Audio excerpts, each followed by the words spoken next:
On this Monday in the city, it's 6 o'clock straight up. That means RTM. For the uninformed, Real Talk Memphis is on the air. It's your boy Chip Washington here. Very happy to be here this evening. I hope that you have had a good day. I hope you had a good weekend, and everything's been good since the last time we connected up about a week or so ago. Beautiful, beautiful day. That's all I got to say about that. I mean, temperatures in the low 80s. If you wanted a picture-perfect view of things, today was the day to get it. I can tell you that right now. And it's going to be a very, very nice week from what I'm to understand. We are going to see temperatures in the low 80s for the next day or two, and then we're going to actually have highs in the upper 70s. So I think it's safe for me to say that the brutal temperatures of summer are now over for us. I don't see a 90-degree temperature in sight again, and this is my optimistic view of things until next, I don't know, May or June. So I think it's safe to say fall is actually here, and we are in good shape. So there are lots of ways to get this fine piece of radio broadcasting. Right now we're on 91.7 on the FM side, the WYXR. We're also on the WYXR app. You can catch us there. Tune in, TUNEIN. Go to Tune In, put in WYXR in the search, and you can also pick us up. And we are on Facebook Live. If we're not on Facebook Live yet, we should be here shortly. And we'll be doing the YouTube thing. And as we are a podcast, when they post the show tomorrow, you will be able to catch us or actually find us wherever it is you get your podcast. So as I stated at the top, always nice to be here on a Monday evening for Real Talk Memphis. It's just kind of a great extension of the day. And before I even get started, I'm a little irritated right now because as I was coming down here, I was thinking about what I wanted to eat.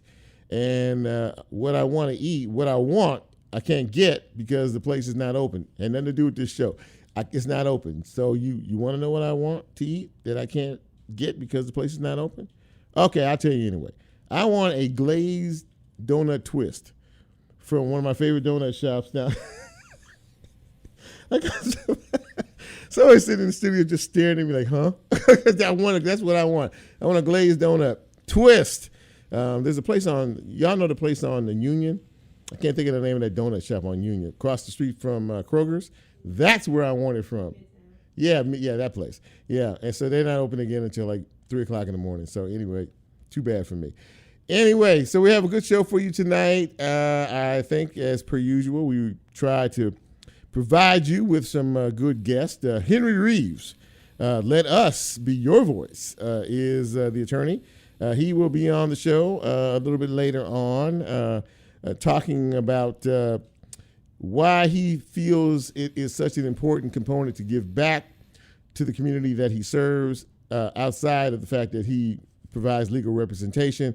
And he's also got a movie that his company has produced and that he's actually featured in. We'll talk about that a bit later on as well. Torrey Bates. Torrey Bates is the executive director of For the Kingdom. Now, what is that? You may be asking yourself. For the Kingdom is an organization really for the youth of our city. It's based out in the Raleigh area and really is sort of a mentoring place, a place where young people can go to stay out of trouble and to communicate with each other and try to accentuate the positive more than the negative. And he'll talk about that as well. And also did an exclusive interview with the Tri-State Defender newspaper about a week or so ago about Ezekiel Kelly, who he's familiar with. And, we'll chat a little bit about that. And maybe some of the reasons, why things happened the way they did a couple of weeks ago. So that should be a very interesting conversation for you to stick around for. And a bit later on, we're going to talk to Booker T. Leigh. He is a horticulturist in this town. And he's also, he's got a little show that he co-hosts on WKNO. And he knows everything there is to know about gardening and horticultural stuff and weeds and fertilizer and moles and the whole 9 yards. So I got him on since the season has changed. And how do we take care of our garden and our grass and things as the season is turning from summer to fall? So pretty good variety of a show. Now, for those of you out there who are celebrating birthday today, okay, a little early. That's okay. For those of you who are celebrating a birthday, that's okay. That's all right. Let me hear the music. Go ahead. Pump it up. There you go. Okay. So if you're celebrating today, or you had a birthday over the weekend, or you have one coming up this week, this is your shout out period. So happy birthday going out to Walter Womack, Earl Fisher. Pastor Earl Fisher is celebrating a birthday today, as in Jonathan Smith. Darcy Thomas, news anchor at Fox 13. She's celebrating her birthday today as well. Happy birthday, Darcy. Sharon Brown celebrating today, as is Tashelle Hilliard.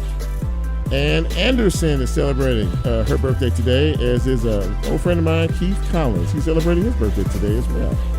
Happy birthday, Keith, down in Jackson, Mississippi, I think. That's where he is. Deborah Thomas celebrating her birthday today, as is LaDonna Layden, Kermit Madison, and Pearl Walker. Happy birthday to each and every one of you. I hope that we will all be here next year, same time, same station, to celebrate your next trip around the sun. Congratulations and happy birthday to each and every one. Thank you, Sel. All right, so now we're going to get into some news and notes, things that have happened the last few days. First, Blue Over City, the big Ford facility that is going to be in Stanton, Tennessee. It has broken ground finally. It's a $5.6 billion plant, and it will have about 6,000 jobs, new jobs, and is looking to be completed in 2025. So late on Friday, MLGW President and CEO JT Young is stepping down. He's resigning from Memphis Light, Gas, and Water as their president and CEO effective October 14th. He is going to be returning to his home state of Florida, around the Pensacola area, I believe, to go back to where he came from, which is Florida Power and Light. And now the search for a new leader begins, and a decision will be coming very soon as to which way MLGW will go to get its power. JT Young has recommended that they stay with TVA. Now, of course, the board has to, approve that. And then the final approval goes to the Memphis City Council. So still a couple of steps left in the process, but JT is on his way out after 4 years as head of MLGW. In other news, State Representative Mark White, he wants to file legislation when they get back together in January to make it easier to remove county elected officials from office. That should say one county official, and that's Wanda Halbert. He wants to change the law to change the number of signatures required for a recall election from the current 15% to 1%. And this is, again, all related to County Clerk Wanda Halbert, who is, continuing to, by the way, the clerk's office is open this week. So if you're still waiting for yours, and I can proudly say I'm not waiting for mine anymore. I actually got mine, so that's a good thing. The office is open this week once again. Hurricane Ian. If you've been paying attention, this is one of the first major hurricanes of the season that is headed directly to Florida, towards Florida. And they've been talking about this thing all day. It is now a Category 2 hurricane.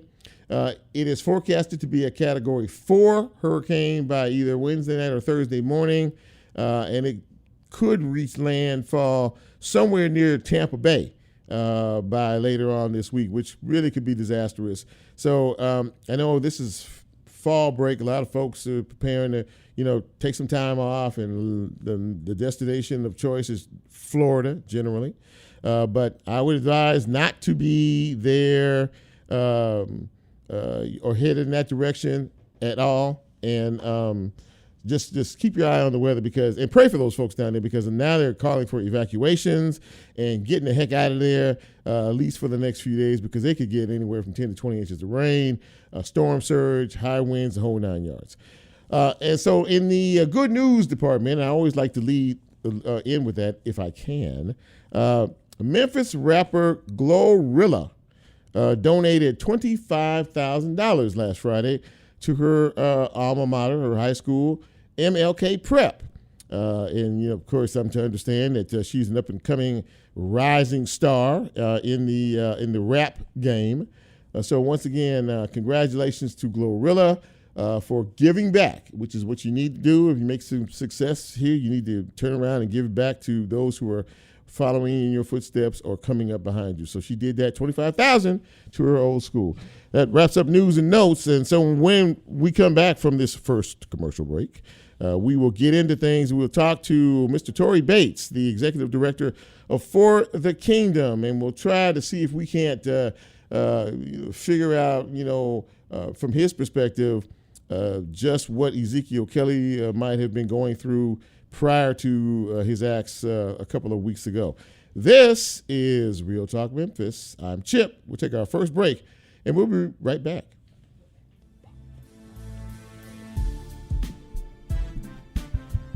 Turn the mic off.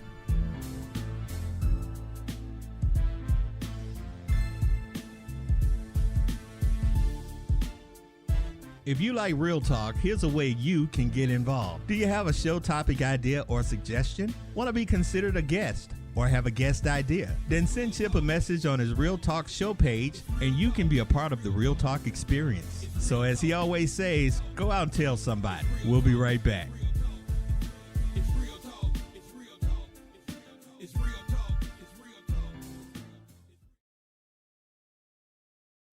WYXR is supported by the Halloran Center with the Memphis Songwriters Series, hosted by Memphis songwriter Mark Eggers Stewart. Mark and his musical guests take audiences behind the music, sharing personal stories and introducing new works. Guests joining Mark on September 29th include Alicia Trout, Greg Cartwright, and Don Bryant. More information at orpheum-memphis.com.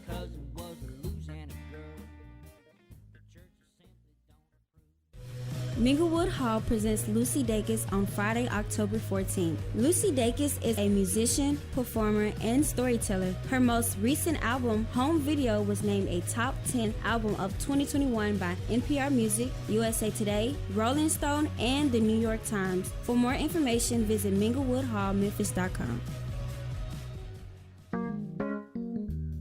Support for WYXR comes from Focal Point. Located in Crosstown Concourse, Focal Point is a Southern College of Optometry clinical facility that offers fittings with designer eyewear and eco-friendly frames. Learn more at focalpointcrosstown.com.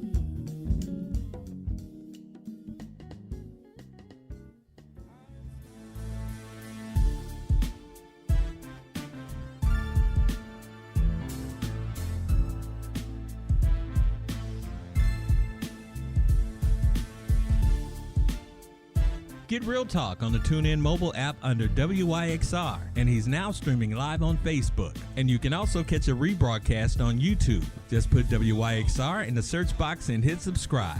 Now back to more Real Talk with Chip Washington.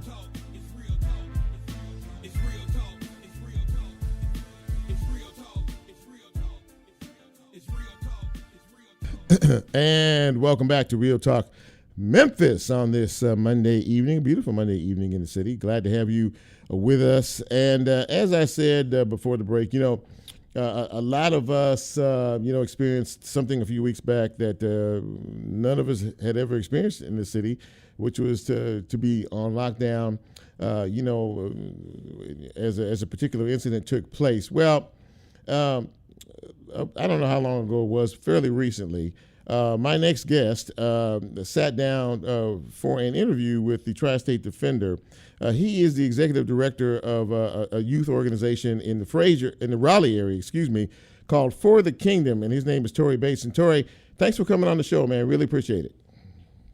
Yep, it's a pleasure to be on with you. Thank you for the invitation. So before we get into this a little bit, for those who don't know, please tell us what your organization For the Kingdom does and what you guys are all about. Well, I appreciate that. We are a 124-acre camp and retreat center located in the Raleigh area. We have been there for a little bit over 22 years now. Oh, my. And okay. our vision, Yes, sir. I know, right? Yeah. And our vision is to provide life-changing experiences for all people. That's in a nutshell. Our mission is to meet the basic human needs, to provide development and unconditional love for all people. And we see that done through a number of different ways. Some of that is, as it sounds, basic human needs. We've been known since the pandemic as Feed the Block, where we're feeding thousands of children and senior citizens 65 and over daily. Mm-hmm. We are kind of the Gatlinburg of Memphis, I call it, in the sense that we do have a chance to provide development opportunities through camping. We've got zip lines, ropes courses, swings. We can sleep over 200 on our campus in our cabins and dormitories. And our goal is really to be a lighthouse and to be the change that is needed in Memphis by doing what many people can't. Yes, our focus are young people, but it's also all people. There are very few places in any city where you can say the Muslims go, the Catholics, the Presbyterians, the unchurched, Black, white, colleges, corporations, and we have the distinct pleasure of being able to host all of those different groups. And so our number one priority is hospitality and being able to be a convener of sorts for all people. Absolutely, that sounds like an amazing program and facility that you have out there. We've all been talking about our young people these days, and there's been a pretty much targeted focus on them. And what drew me to what I read in terms of what you all do is, I mean, you really are providing an opportunity for the whole young person. I mean, you're providing a place for them to go as a respite, as a resource, but you're also providing, a place where they can converse with one another and talk about things. And I think these days, conversation is really what is needed, because it just seems as if, a lot of folks are bottled up these days. You know what I mean? There's a lot of pressure out there. I do. And so I think you provide that outlet for them. But I think what it sounds like it's based on is a real trust for you and your facility. Talk a little bit about the trust that really has to occur in order to get folks to buy into what it is you're trying to do. Yeah, I think that we are the prime example of what can happen in Memphis.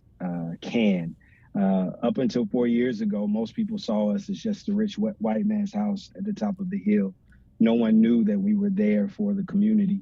And so for us, that trust started with us leaving our facility and kind of putting our ear to the ground, getting into our schools, meeting with our leaders that are working with children every day, hosting listening parties and discussions that brought a diverse group of people together.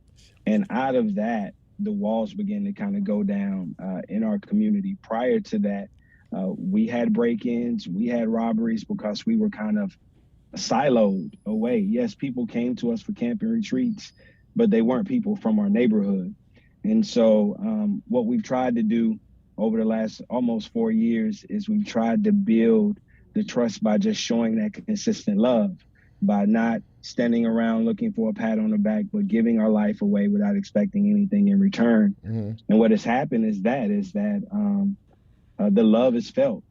Both we feel the love that we now refer to as Raleigh love, and we feel like Raleigh feels our love as well. And out of that, we've been able to tackle some of the hardest issues in our community. Food disparity being one of them. The violence obviously is a huge precipice in a lot of different communities that look a lot like Raleigh. And so we feel as if it's been just the consistency of us being there and us being willing to listen, us not having a cape on as if what we have to say is more important than what we have to do. And sometimes that's just be present.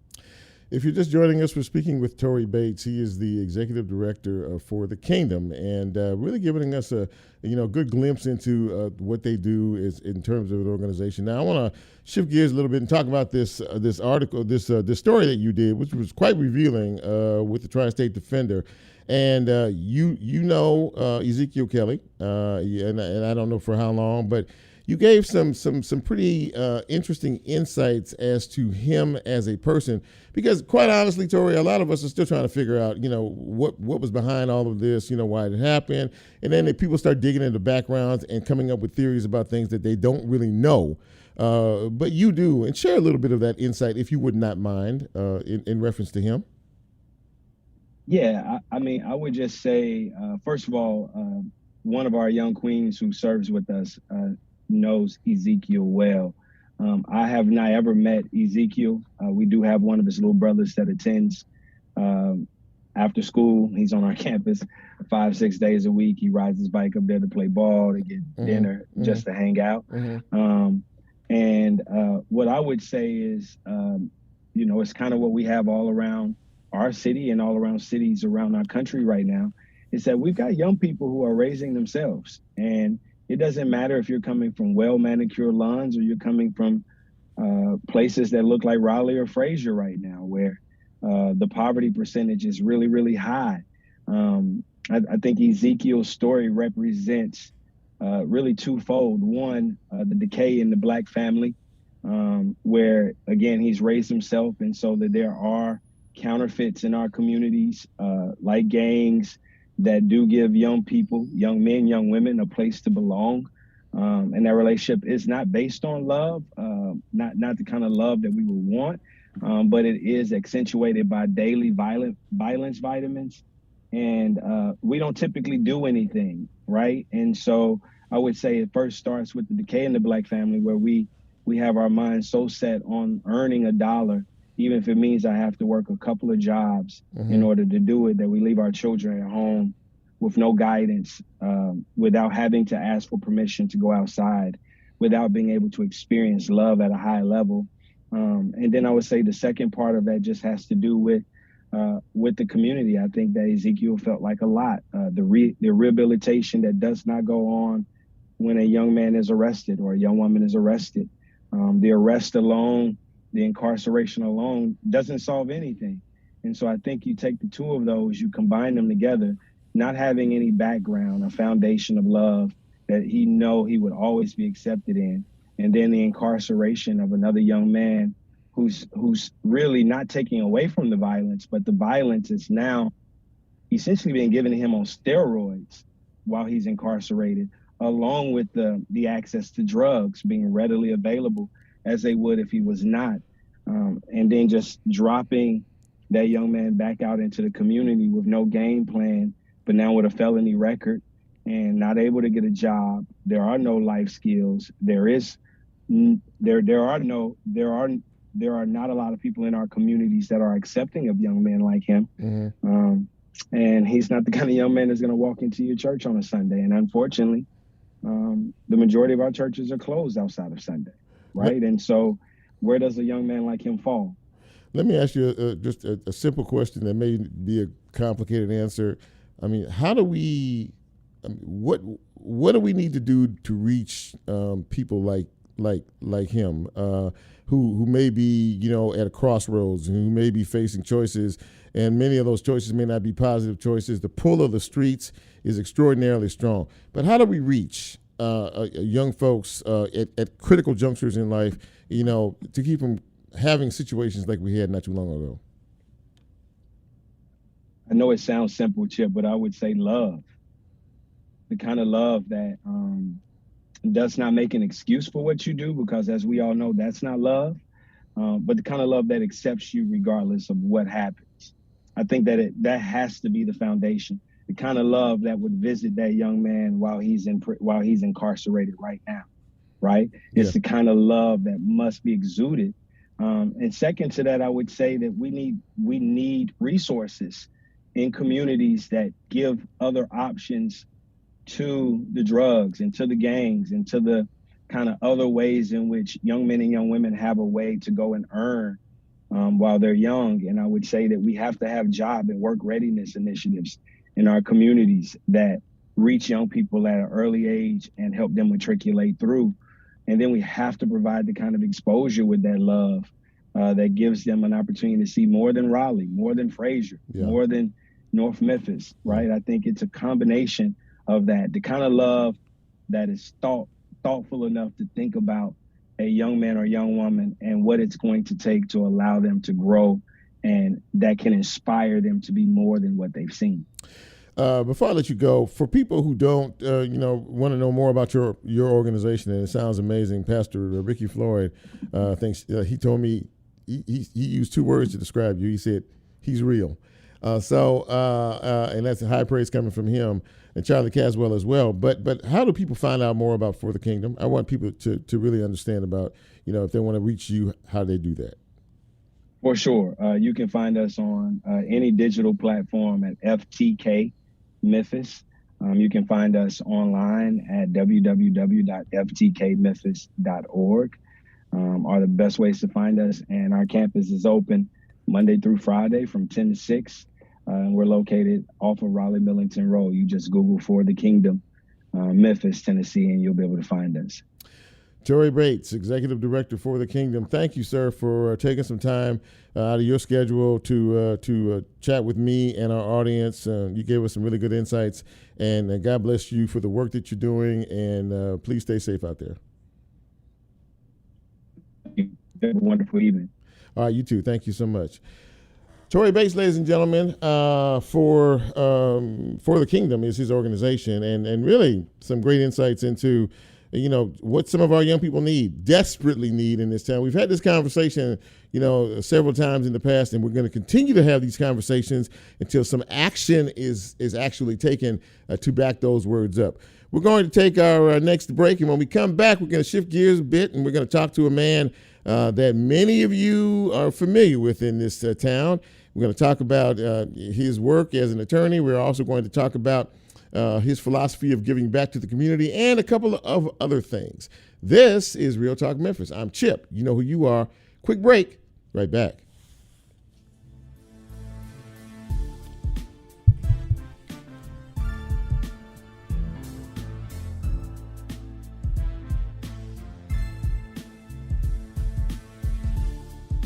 You're listening to Real Talk with Chip Washington. If you're celebrating a birthday, anniversary, or special occasion, shoot him a note and he'll read it on the air. Get involved and tell somebody about Real Talk. Minglewood We'll be right Hall back. presents Lucy Dacus on Friday, October 14th. Lucy Dacus is a musician, performer, and storyteller. Her most recent album, Home Video, was named a top 10 album of 2021 by NPR Music, USA Today, Rolling Stone, and the New York Times. For more information, visit minglewoodhallmemphis.com. The Tambourine Bash returns to the Overton Park Shell October 13th. A night of unexpected Memphis music collaboration, the Tambourine Bash features performances by Nick Black, Serena Wages, Nico the Goddess, Aquarian Blood, Lucky 7 Brass Band, Rachel Maxan, Tia Henderson, Black Cream, Yella P, Mark Edgar Stewart, Grace Askew, Graham Winchester, and more special surprise guests. Tickets start at $15 and support Music Export Memphis' mission of creating opportunities for Memphis musicians to rep our city worldwide. More information and tickets at musicexportmemphis.org. This October, WYXR celebrates 2 years of serving the public through sound, and we want to bring you to our home for WYXR's second birthday party, presented by Crosstown Brewing Company. You've hung around to hear all the music, talk, news, and other assorted fun we've mixed up just for you, and you're still supporting us into the next chapter of our journey. So we want to invite you to party with us at the WYXR Studios, October 5th, 5 to 7 p.m.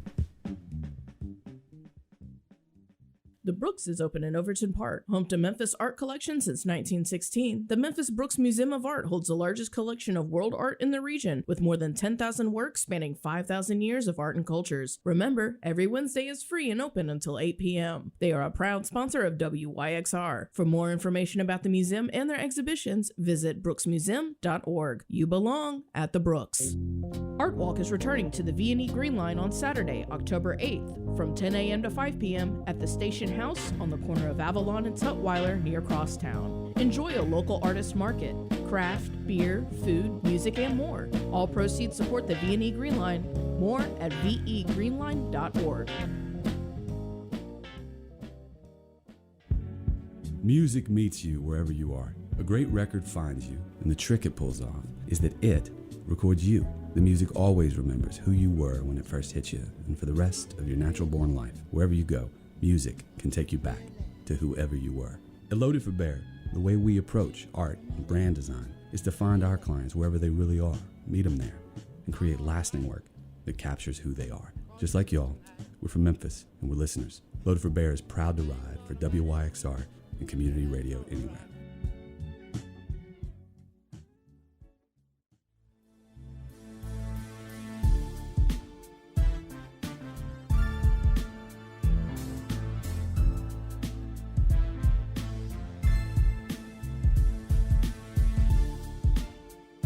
Get Real Talk on the TuneIn mobile app under WYXR, and he's now streaming live on Facebook. And you can also catch a rebroadcast on YouTube. Just put WYXR in the search box and hit subscribe.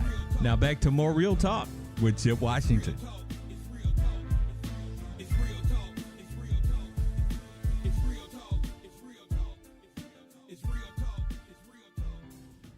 And welcome back to Real Talk Memphis on this Monday evening. Chip Washington with you. Very glad to have you with us as well.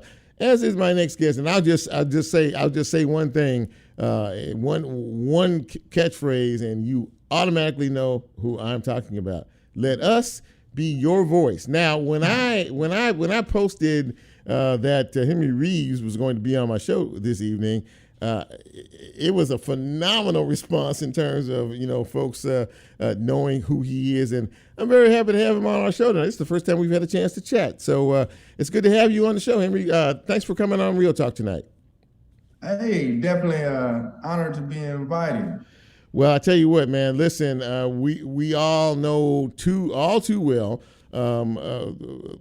about you and your law firm, and your catchphrase is one that everyone knows. I guess I want to do a little backstory on you. How long have you been an attorney, and what made you decide that this was the field that you wanted to choose to go into? It was I graduated from law school in 2009, so I'm coming up on 13 years. So I've been a licensed attorney about 13 years. And I've had my practice for about 11. Okay. So 2 years, I put my time in working at the insurance defense firm and opened mine up for about 11 years.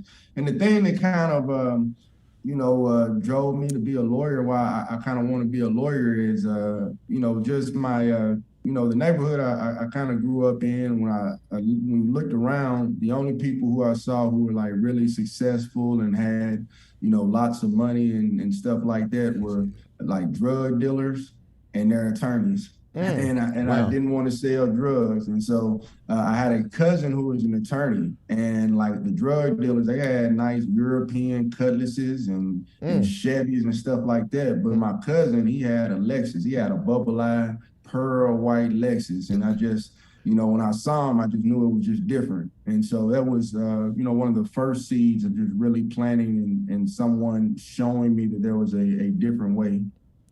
Since you have, been doing your law practice, you've established yourself as someone who is not only good at his craft, but more importantly, and it's always more important to me, in terms of the responsibility that successful folks have in giving back to the community. And I know that you have, you pride yourself in that. I mean, in terms of giving back, I did read a place where you fed a lot of folks dealing with COVID, and just talk a little bit about how important it is not only to take but to give back, to folks who are supporting your effort.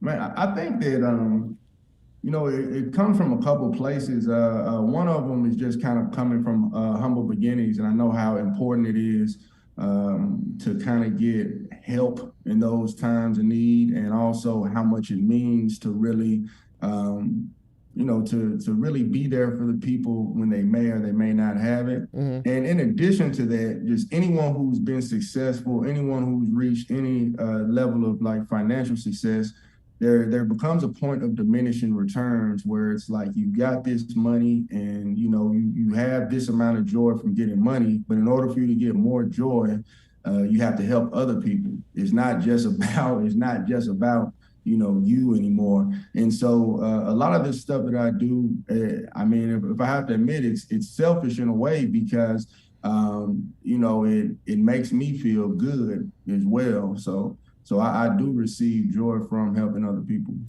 If you're just joining us, we are speaking with Henry Reaves, well-known attorney here in Memphis and Shelby County.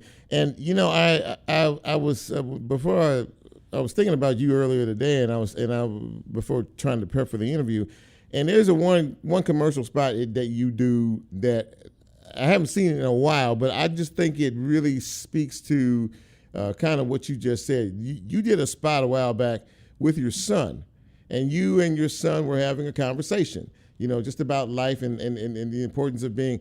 Talk about why you chose to do that, and what was the message that you hope to put out behind that spot?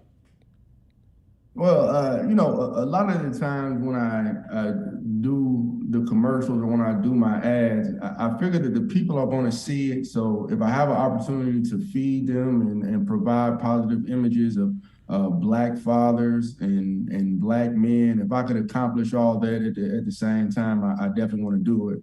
If you look at my ads and my commercials, a lot of times, I want to see kind of what is the need of our community, what's the need of Memphis, what do I feel that Memphis needs or needs to hear, and I go ahead and give that to them, because I don't have to do just all commercials. Like, you've been in a car wreck, you want to check, come over here, because they already know what I do. They know I do car wrecks. They've seen the commercials about the verdicts. They've seen the testimonials and stuff like that. So if I have an opportunity to share any type of wisdom or inspiration with people for that 30 seconds that they're going to be watching that commercial, I definitely want to try to do it.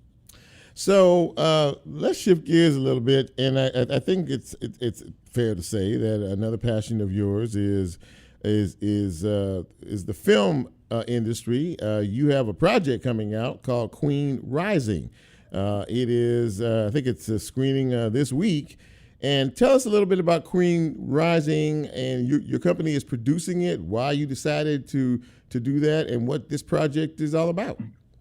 Yeah, I mean, it was a back story. I always kind of had a heart for artists and a heart for the arts. When I was maybe in seventh grade, my father was stationed out in 29 Palms, California. And so we spent some time out there, and I was in a play, and it was Little Shop of Horrors. Okay. And I was Mr. Mushnick. So I had like the second most lines. Like, I was the shop owner. I got ate by the plant at the end, but I was, but I was in it. Okay. And at that time, I may have been 12 or 13, and the cast, they had a party. They had a pool party, and I was so excited. There's nothing more important than the swimming pool, when you're 12 and you're 13 years old.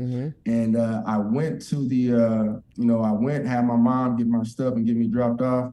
And when I went to go, they was like, "You're not invited." And I was the only Black person, at that time who was on the cast, because this was like in the desert. My father was stationed out in the desert at that time. And so at that point, I kind of shied away from all the acting and the arts. They just kind of killed my, they kind of just killed my little spirit, for that. And so once I really established myself as a attorney, and I spent 10 years building up my business, and I had systems and processes, I want to kind of return to that love. And I did that in this Queen Rising, except this time, I was able to prepare the story, and I greenlit it, executive produced, and was able to do everything pretty much independently. So part of it is I want to express myself, and I want to kind of reclaim something that I felt was kind of taken from me back then. Wow, that's a very interesting backstory. So are you going to give us any? I mean, is the movie based on kind of sort of what you just talked about?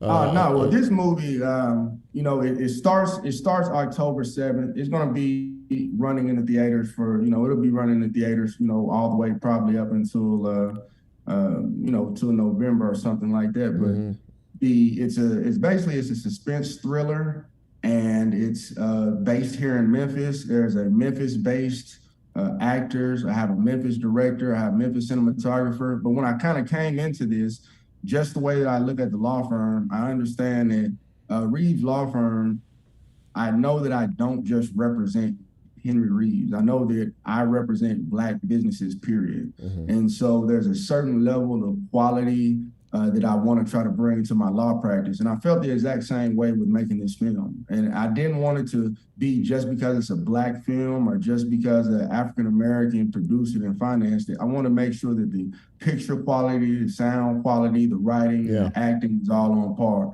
So we were blessed to have a great crew, even though a lot of our cast are based out of Hollywood and Atlanta and stuff like that. They are originally from Memphis. The star of the movie, April Hale, who is a phenomenal actress. You get a chance, you can Google and see what she's doing. She's from right here in Whitehaven. And the lead actor, Zaman Glassman, he's right from Orange Mound, even though he's been in Atlanta doing Tyler Perry stuff and things like that. So I'm going to tell you, it's going to be entertaining. The one thing that I knew is if I got people that are going to give their time, they're going to spend their money, I felt that it's my duty to make sure that I'm making something that's entertaining, and there's also going to be a messages hidden inside it. So I think that they're going to I think Memphis will really enjoy it, and I'm hoping that this is going to be the first of many productions. Well, very good. Get out and support Memphis, which is what he's doing. Well, listen, man, I really appreciate you taking time to come on the show tonight, and it's a pleasure to meet you and chat you up a little bit and talk about it. I look forward to down the road having you back on the show again to talk about anything you want, in particular this budding film career you got going on here. Hey, I'll come back, but that means you're gonna have to come to my premiere, Chip. We're gonna send you a ticket, and you can tell the truth. Yes, sir. Tell the truth to your audience when you see the movie. Yes, sir. You can tell them if the baby is ugly. Okay. All right, Henry Reaves, thank you so much for coming on the show, man. Really appreciate it. I'm gonna try to make that movie for real. I promise you that, and support your product. I really. Hey, you have a great one, Chip. Take care, man. Take care of yourself. Thanks a lot. Wow, Henry Reaves, not only a man of the people in terms of his law practice, but a budding, movie producer and star and the whole 9 yards. It's great to have him on the show. We're going to take our final break, and when we come back, we're going to talk about the best ways to take care of your yard, especially since we are getting into the fall of the year. This is Real Talk Memphis. I'm Chip. We'll be right back.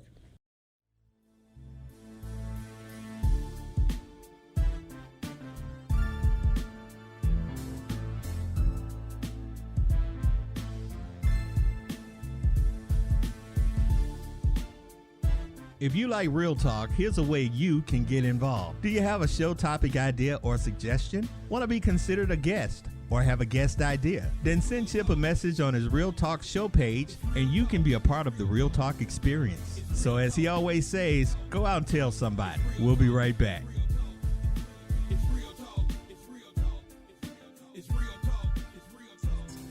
The next round of our collaboration beers with Crosstown Brewing Company is ready. Take a walk down the tart end of the street, where soul music meets a fruity and flavorful sour beer with notes of pineapple, peach, and apricot. You can find the beer at grocery stores and other local Crosstown Brewing Company retailers. A portion of the proceeds goes towards helping WYXR and supporting community radio in Memphis. Visit crosstownbeer.com for more information.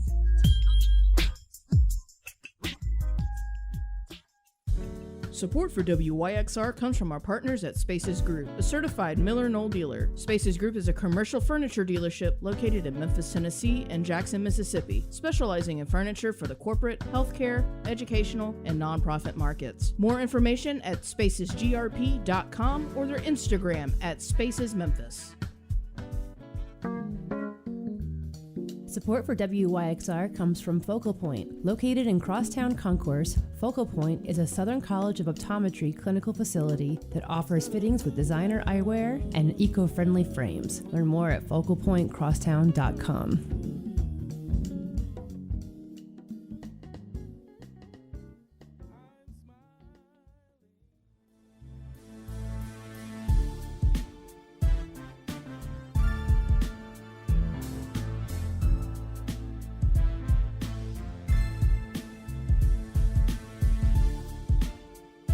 Get Real Talk on the TuneIn mobile app under WYXR, and he's now streaming live on Facebook. And you can also catch a rebroadcast on YouTube. Just put WYXR in the search box and hit subscribe.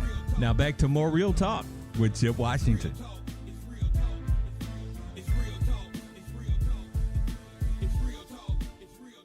All right. And welcome back to Real Talk Memphis on this Monday evening, rolling right on through another good show. And, you know, I met this fella not too long ago, and he was, I listened to him talk, and he really knows his stuff. He's a horticulturist, and he does a little show. You may have seen him on WKNO. He is Booker T. Leigh. And Booker, thanks for coming on my show, man. I really appreciate you. Glad to be on here. How you doing tonight? I'm doing well, man. I'm really doing well. And thank you again for being here. So we just changed seasons now. You know, we're leaving a very hot summer, and now we're easing into fall now. And I'm sure there are some tips to, you know, those folks who love to play in the dirt like my wife. They love to be out there in gardens and messing around out there in the dirt. So now that we're shifting gears here, what do we need to do in terms of our plants and kind of, you know, prepping things, you know, as we move on down the line this year? One of the things about getting your plants ready for the winter, that's the one important thing we need to do now, to get our plants ready for the winter. And a lot of time now, this is a good time now just to walk around your landscape just to see what needs to be done. See you have any dead branches or dead plants around anywhere into your landscape. So, we've been through a really dry period for a while. I know around in some part of Tennessee or some part in the country have been real dry. Yeah. It's not good for your plants to go into winter completely dry. You know, you might want to, if they're real dry, you might need to water those some, get some water into the soil, especially before it gets real cold in there. And people don't realize that, especially you got a lot of evergreen plants. Now, they use a lot of water during the winter months. And you might not think so, but they use water during the winter months because the wind will dry them out faster sometimes than the sun will. So you need to keep that in mind that when you're looking around your landscape, you got a lot of evergreen plants. So let me ask you this question. A lot of plants are seasonal. Right. You know, I mean, they thrive in the summer. A lot of them like heat, like you said, and some don't. Is it time to start maybe pruning some of the plants that are going to start to maybe die off, you know, as we get into, you know, the fall and the winter months? That's a good question about pruning plants. Sometimes you get to prune plant at a certain time of the year. Now, you don't want to go out and prune your azalea plant right now. You know, some that bloom early in the springtime, you don't want to prune those right now because they're getting ready to set blooms. They set in buds right now. If you go out there and prune those right now, you might be cutting your blooms off for next year.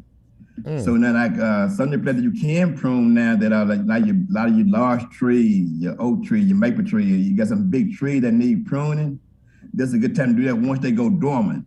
And when I say go dormant, sometimes when the leaves fall off, then you can tell where you need to prune them at, you know, and prune them correctly. You know, I don't like to prune nothing over my head myself now without getting an expert to do my pruning because you don't want to get hurt pruning trees. Mm-hmm.